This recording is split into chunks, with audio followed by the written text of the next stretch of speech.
Okay, so today I just want to share why is it that you have to upgrade to private property and do it as early as possible, right? So let's assume that today in 2024, you actually own a 5-room HDB. Let's say it's worth $1 million, right? We were to retire in 30 years time, which is 2054, right? When you are 65. Let's assume you are 35 now. How much will this 5-room HDB cost? Perhaps you think it'll be worth $2 million. And that's possible considering today's increase in prices.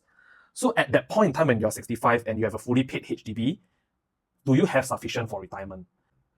So Lee Kuan Yew School of Public Policy actually shared this article whereby they interviewed quite a lot of people and realized that for a couple elderly household, they need an average of $2,350 for retirement. What kind of lifestyle does it entitle you to?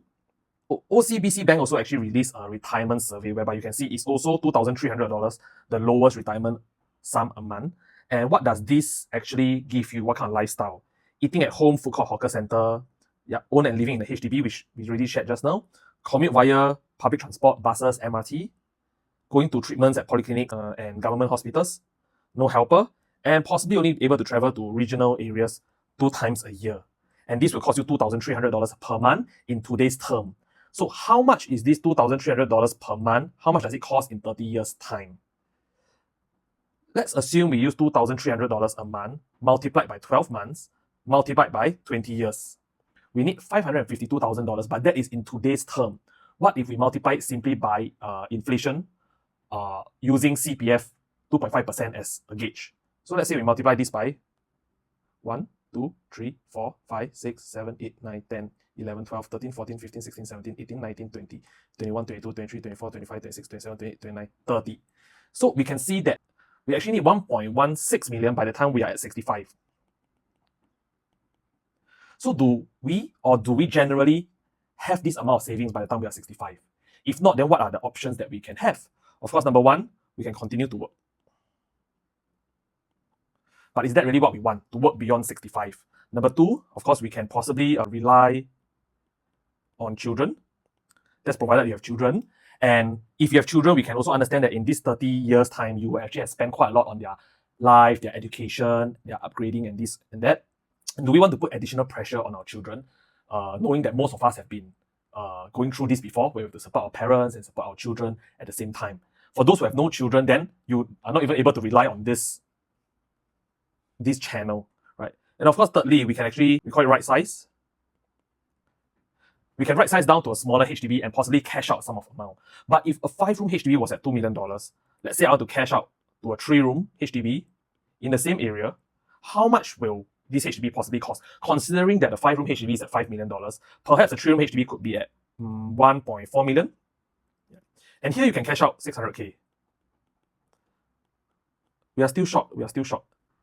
Which is why we see a lot of cases of the news like that when Singaporeans face working longer to afford retirement or even retiring with $1 million is achievable but not enough. As we have already shown just now from the research that we need maybe at least 1.16 million for a basic lifestyle. And it's actually this the lifestyle that we want after working so hard for 30 years to actually go back to a very basic lifestyle whereby we cannot even travel to further places or we cannot have a nice meal in a restaurant, okay?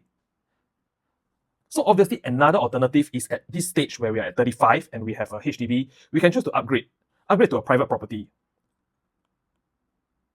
Of course, depending on your budget, maybe we can look at something that's worth possibly 2 million to 2.5 million. Yeah. Or we could actually start from something like maybe 1.8 million first. And in these 30 years, how much will then this property be worth? Possibly, since HDB 5-room by then is at around 2 million, private property cannot be increasing at a slower speed than HDB. So perhaps we can have something that is around 3 million to 3.5 million at the bare minimum. So at that point in time, can we then choose to downgrade back down to that 3-room HDB that we initially wanted to downgrade to from a 5-room HDB, and then we could possibly cash out $1.6 million to possibly $2 million. And this will actually be sufficient for our retirement as well as giving us a slightly better retirement lifestyle, maybe something around here or even here. Right? And this is considering that we buy one property here and hold it all the way for 30 years. If we were to make good investment decisions across these 30 years by choosing the right property to upgrade, through these 30 years, several cycles, we would definitely end up more than this. Okay? Now let's look at HDB's prices and why it's not something that you should rely on for retirement